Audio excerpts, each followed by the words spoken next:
The trial of Chad Daybell, we're getting closer to a conclusion, and a conclusion that I think, if you're a betting person, is not going to end in the favor of Chad Daybell in any way, shape, or form. He's also said he's not going to be taking the stand.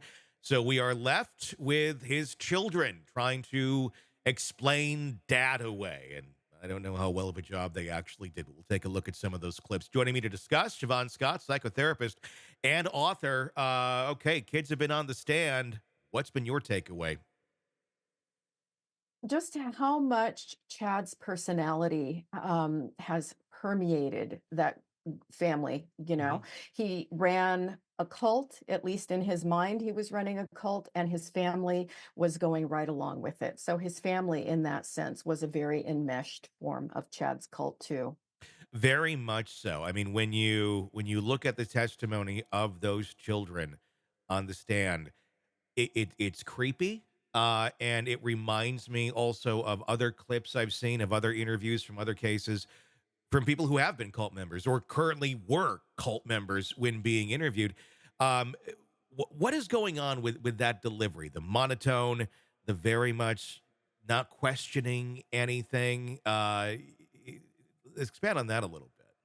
It's so hard for those of us who came out of, fairly normal families where you have conflict with your parents when you're a Mhm. teenager and you learn to think your own thoughts, and even though it's tumultuous raising kids, it's normal to Mhm. have that kind of splitting away from the parents' beliefs, and we don't get a sense that that ever happened No. in the Daybell family. It was like they were all involved in this crazy theology and enmeshed in it together, and they went right along with each other.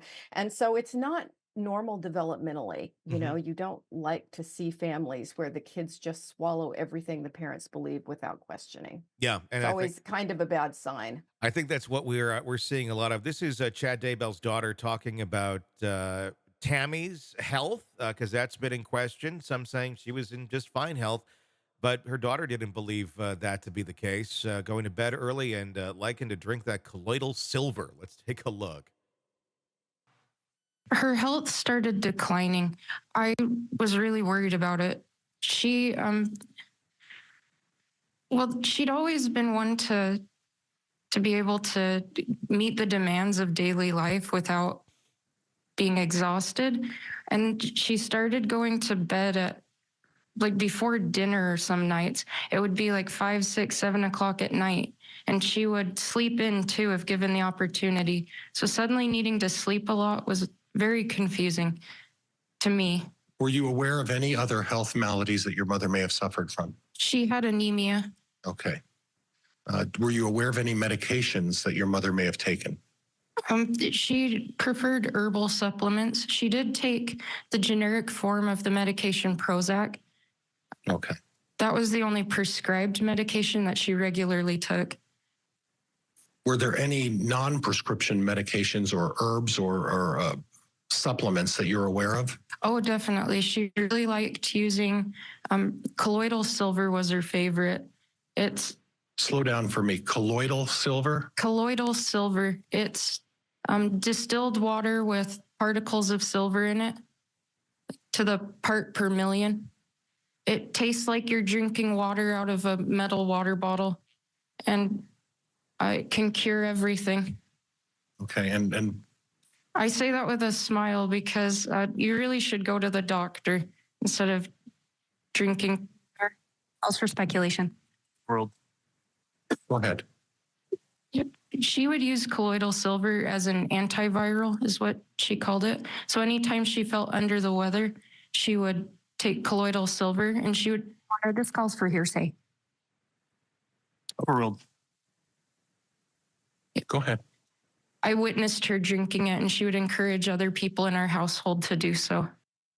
I mean, I've heard that term before from other doomsday preppers. I believe Jim Baker got sued recently for it when he was hawking his stuff along with God out Yeah. of Branson. But what's your takeaway on that testimony? It's sad. She is so desperate to believe that her mother died of natural causes. Yeah. And she is just not ever going to believe that somebody put a pillow over her face and smothered her. I just Hmm. don't think she's ever going to go there. It's desperate, it's sad, it hits me as just again indicative of her own brainwashing, the fact that she's still trying to come up with reasons, colloidal silver being what it is. I don't think that's what killed her mother. And the fact that her mother needed to sleep a lot. Well, she was on Prozac, and people go on Prozac when they're depressed. And I thought, man, Tammy was probably really dealing with a lot of depression. If I were in Tammy's shoes, I would have been depressed, married to that man.